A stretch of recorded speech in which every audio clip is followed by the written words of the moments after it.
Mm, okay, so the real reason I'm making this video is just to probably tell you, if you don't know, um, how things are probably going to go. So the reality is that, okay, I'll start by just prefacing this by saying this video is going to be about like what eventually is going to happen to South Africa. Um, Either very quickly or um, so in a few months or maybe by next year. Okay, so the reality is that South Africa itself um, is going to really fall into some kind of apocalyptic event because of basically civil unrest and rife. It's apocalyptic because essentially you have damage to infrastructure, and then that damaged infrastructure takes time to rebuild, but there's no money involved because the government has given up. And then at the same time, you have escalating prices of just basic goods and services. So the thing is, I'm going to ask you a few questions, and if they're true, they have to essentially have an outcome at the end of it. Number one, do you think the government is going to change? Number two, do you think prices of basic goods are going to get cheaper? Number three, do you think that your designated political party is going to affect change instantaneously like all the others that said they would? Or do you think they are just as corrupt and they cannot functionally change things because there is vested interest in essentially uh, both slave labor from illegal immigrants and then at the same time keeping people poor by having a monopoly on all of the basic goods and services. So what you have is the merger that happened between some of our large grocers, and because of that, they can dictate the price on a lot of things. It's why you're seeing like very expensive pricing all across the board, no matter where you go. But you can find certain, let's say, off-brands in certain places that are cheaper. Um, that being the case, overall, you're seeing very high increases by a significant margin on lots of different goods. Now, are they going to come down? Probably not. Most likely, definitely not. The only way you can bring this down really is significantly increase our GDP, significantly increase the buying power South Africans have, and then at the same time reduce the prices of these goods. So we sort of manufacture them, we create them, and then we distribute them to our citizens here instead of sort of importing them, paying all those additional tariff costs, and then that being much much more expensive. Um, so we need sort of our own agricultural plantations. The next thing, um, what do you think is in the grains that you already have? I'm going to say this. Every single grain you're consuming for cereals um, is genetically modified. Unless you're buying like the original stuff. So a bag of flour, it's fine, probably. And oatmeal and stuff like that, the raw things. But every other cereal, right? Like Cocoa Pops, um, Fruit Loops, all these things in Checkers and Pick a Bay, they're all genetically modified. So already you're saying that you're paying a very extreme price for something that has been completely tailored and manufactured, and you don't know the end result of what it's going to do to your body or your children as well, right? Because you're feeding it to your kids. They're genetically modified, and you don't know how they're genetically modified. What happens if they're modified to have a pesticide? What happens if that's long acting in your body? And these are things that are in your cereals and stuff like that. So you have to go back to whole foods, right? So regular like sweet potato, oatmeal, all of that stuff, and then make sure that it's not genetically modified. The next thing, these genetic modifications have a patent and have a commercial backing. So the monoculture for all of these different grains are owned by corporations with vested interests. They don't want you buying cheaper food that's good for you. They want you buying more expensive stuff that's completely lab originated and then also has a buying tag. Also has a what do you call it? Patent. It's patented technology, right? And so it's one of the reasons why you see all these farms getting completely throttled by like the bureaucracy that's designed to sort of annihilate smaller farms and then have like big conglomerates come in. Now, again, do you think that this is going to change anytime soon? It's not. Same thing with the fuel price. It's going to go up. Same thing with, for example, transportation. It's going to go up. Rent fees. My question is, how long can someone, like the regular citizens, keep paying and subsidizing the cost of very terrible infrastructure that are at very high rates before they sort of wash their hands of the entire system? What you're seeing now is a lot of people moving towards self-sufficiency. So things like solar energy, solar panels, growing their own food. And the government's trying to intervene and tax them at every minute, like at every layer. But it's not going to work because a lot of people would rather just do it illegally, because why should the government have a say in, for example, uh, sunlight, right? A lot of laws are built upon the fact that they could very effectively be enforced. So we can't have a law, for example, where it's illegal to breathe. That is unenforceable, right? And so what you're seeing is that you have unenforceable laws that are completely backed by corporate interests. So we can look at, for example, diamonds.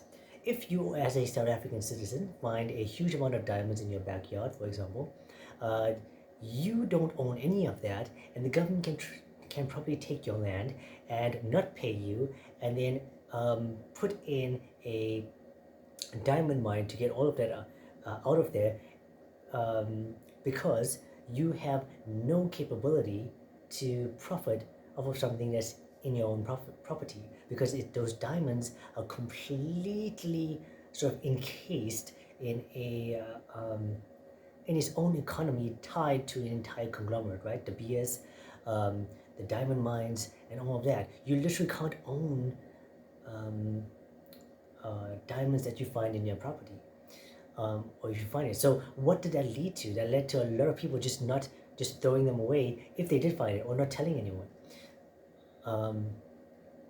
But that's really a different point. That's just to show you that we have things that are completely in the interest of conglomerates, of the government being in bed with these corporations. So really the laws just favor them. And people on the other side are going to make sure that they can feed their families, they can take care of themselves. So it doesn't matter that sort of the government is trying to tax people more. People will then purposely earn less, so the government is going to actually make less. So if the government is making less, they have less money, they're stealing more, they're not using that money for infrastructure, then what's going to happen, right? Infrastructure is breaking down, we can tell. People have to be more self-sufficient, but then at the same time, we're supposed to be entirely reliant on all of these things that we just sort of know are there, right? We know there's shopping malls, we know there's sort of petrol stations, we know there's a police. They work very terribly, but they're somewhat there. What happens if none of it is there? So I think we're heading towards like a, they call it like a crossroads. So you're having all these things intersect. People can't afford electricity, they can't afford to feed themselves, they can't afford the tax the government is putting on them. They're going to just revolt, right? They're going to just overthrow everything and then just start again, because it's unimaginably dystopian what the government is doing already. And if they're persecuting you, if they're trying to take your life anyway, if they're torturing you very slowly, then you might as well take your life into your own hands, right? So the idea is that if they kill you, you're released from your suffering, but then if you win, you're released from your suffering. So either way, like, a lot of people have nothing to lose. And on some fundamental level, like, the government just knows that. That's why they're so upset. That's why they were so um, um, concerned with this whole March and March. They were so concerned with them. They had to take 600 million rand. That is an egregious amount of money. 600 million rand. For the record, there's about 67 million people. How much could that have helped all 67 million South Africans, right? There's actually probably less. That number has been fudged because we've had a lot of illegal immigrants, and then obviously the number is completely higher than normal. So if you got rid of, let's say, illegal immigrants, then obviously you have less people. That means that you have more tax money to go to those people. So the reality is, um, that the government is constantly scared of uprisings. It's one of the reasons why they have to keep pushing down these different skirmishes. So, for example, one of the towns in my country, South Africa, had no water for about 6 weeks. The government, seeing the protests, brought a water tank to shoot people with water they didn't have. Right? The mentality that they have is completely insane. And so people are watching this. People are watching all of this. Not to mention, like, the school kids, right? A lot of people are sort of they don't understand the mentality of the kids. Why our kids are so violent, why our kids are so sort of disillusioned. The reason is that they can see each time that a matriculant is matriculating, either they're going to college, they're in massive debt, then they have no job, or they're trying to get into the workforce and they have no job.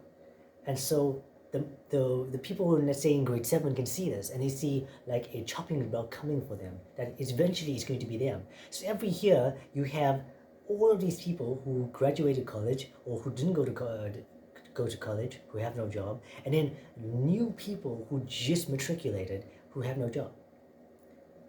That means you have an insane amount of young people with a whole lot of time on their hands and everything to gain from really changing this government. Okay, back to the dystopian part of it.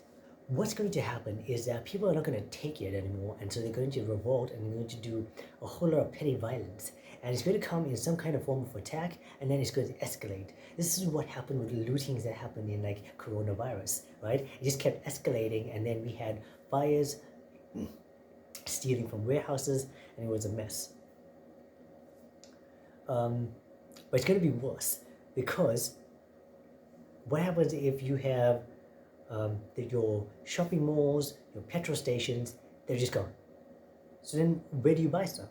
You're going to buy them online, but those warehouses and distribution centers are being hit and looted. So where do you get stuff? So one of the reasons why you need to really sort of buy a little bit more food that you really eat, a little bit more soups, noodles, things like that, just in case something happens. Because truthfully, something is going to happen, because people are not going to take it anymore. I don't see a way that they could solve the situation, because they're clearly not trying to solve anything. They're clearly not trying to make things better. They're clearly not trying to help anyone. The system and the infrastructure is a complete mess, and we're heading into multiple crises at once, right? What happens if, for example, you have a viral outbreak of something again, then you have a flash flood, then you have destruction of your petrol stations and your shopping malls. Okay, let's say none of this happens, right? what's going to keep happening? You're going to keep seeing an increase in food price and petrol and all the other goods and services. Okay? So if people can't afford any of them, what are they going to do?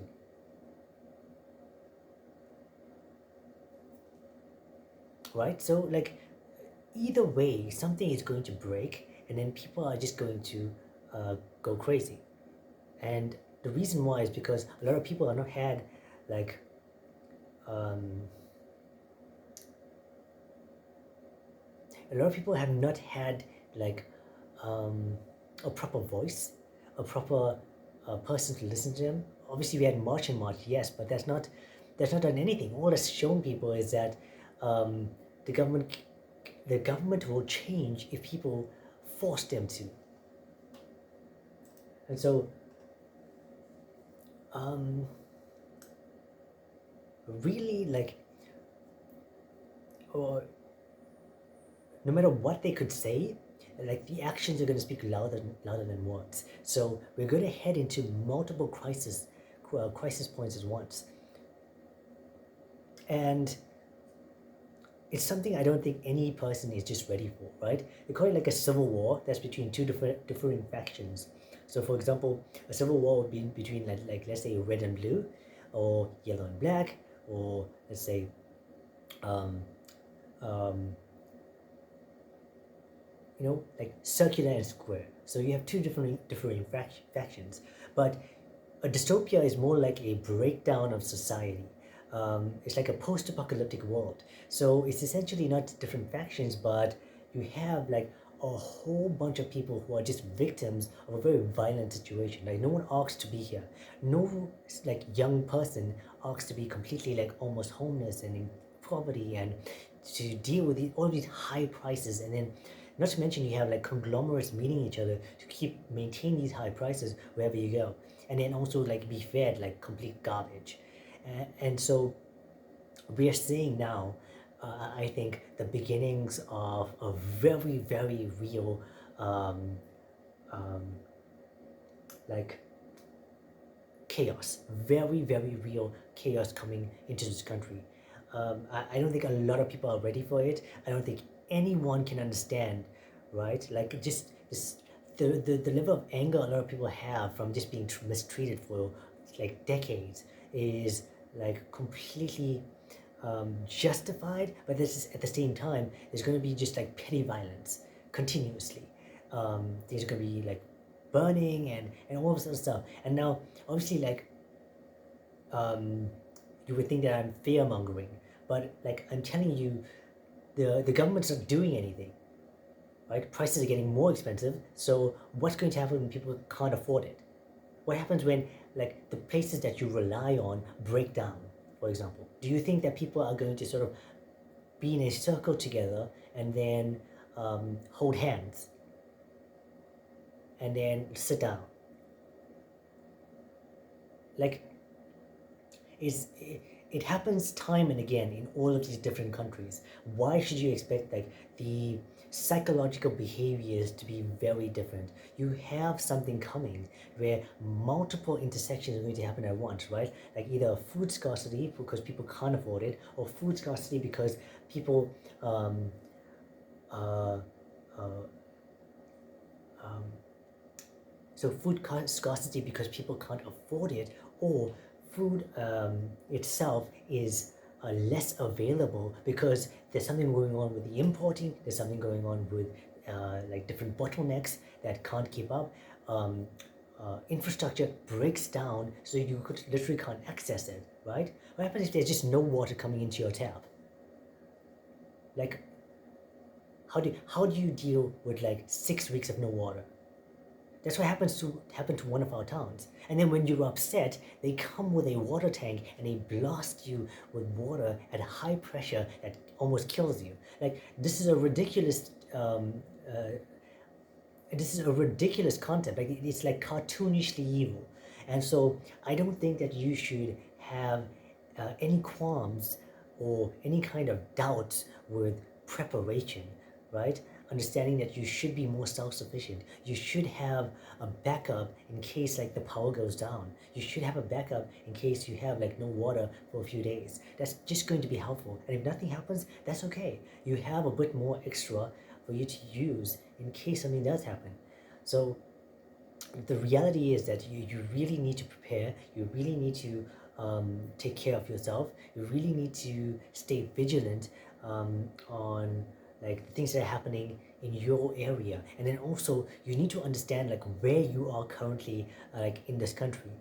If you're in a different country, just map out where your neighborhood is, where like where different points are that you can probably go, how people could sort of enter your property, where you need to sort of deal with different weaknesses, because really this is a time to prepare. I know a lot of people have, for example, the best intentions for humanity. You think people are good, you think people are okay, or you yourself think that you're a good person. That's not going to stop someone who's like starving for 3 days from just taking what you have, because they're starving. They have to survive. Their family has to survive. So you really need to understand what's coming one way or another. Like we have either an infrastructure breakdown or people just can't afford things anymore, and so either way you're going to see like a violent conclusion happen. So preparation, I think, is really key here. Obviously that doesn't mean that you overspend on certain things. All you're going to do is buy the things that you already enjoy, coffee, um, soups, stuff like that. Just you're going to buy a little bit more and then stock up here and there, right? And then you're going to just stock up on water as much as you can, as much as you can take. Um, uh, if you don't really have a lot of storage, maybe just get a barrel and then just shove it full of water, and then you could have at least something in case of an emergency. Okay, whatever you can do, find the cheapest option that you can go. I don't recommend going with any kind of like survival kit or survival meal kit or post-apocalyptic kit. You just buy a bag of flour that's like all you have to do is buy an extra bag of flour, an extra bag of oatmeal, an extra little bit of water, and then you start just topping up slowly over time. Remember, water in plastic does degrade because the plastic degrades. That's why there's an expiration date. So you want to sort of rotate things out after a while if they're plastic. But same with certain things like rice. But obviously, you're eating rice probably every day. You're eating different things every day. So if you are buying that in bulk, you're probably going to save a lot more money because it's in bulk. You're saving a lot more money because you're buying whole food. That's exactly what it is. Like there's not non-GMO. There's nothing else in there. And then at the same time, you are not buying any kind of nonsense that is like very expensive fast food. So all good points, all things that are like more affordable because you're buying in bulk, something that you eat, something that's going to last you a long time. So that's much better than just buying some weird survival kit that has like, you know, very expensive, very high sodium stuff. So yeah, you have all the kinds of solutions available with like YouTube and stuff like that to prepare, get yourself ready, and just in case something happens. Okay, proper preparation prevents poor performance. So you want to be prepared when something does go wrong, if there's no water or light, because we see this all the time. There's no reason to be like completely surprised, like you have like suddenly there's no water, like, or this is not something that's unheard of. We see it all the time. So I really think it's something really important to invest in. But yeah, this is my video about what I think is coming. Don't forget to like and subscribe. I will be posting more updates and probably show you how to do certain things that you can get, like certain deals that you can get for cheap, and then also prepare. Right. So stay tuned.